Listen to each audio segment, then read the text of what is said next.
अध्यक्ष म्हणून मी आपल्या सर्वांना एवढंच आश्वासित करतो की देशाचे पंतप्रधान आदरणीय नरेंद्र मोदीजी, महाराष्ट्राचे लोकप्रिय असे मुख्यमंत्री आदरणीय देवेंद्रजी,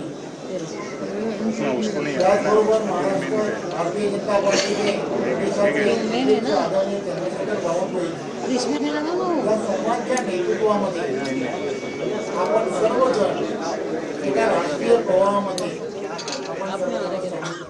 हे दोन दृश्य आपण पाहतो। एकीकडे सत्यजित पाटणकर यांचा भाजपमध्ये पक्षप्रवेश झालेला आहे, तर दुसरीकडे पवारांच्या राष्ट्रवादीचा हा वर्धापन दिनाचा सोहळा आपण पाहतोय।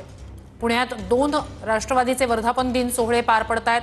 हा शरद पवारांच्या राष्ट्रवादीचा वर्धापन दिन सोहळा बालगंधर्व मधला, तर दुसरीकडे भाजपमध्ये सत्यजित पाटणकर यांचा पक्षप्रवेश होतोय। विधानसभा निवडणुकीत सत्यजित पाटणकर हे विरोधात लढलेले होते आणि आता भाजपमध्ये पक्षप्रवेश ते करतायत।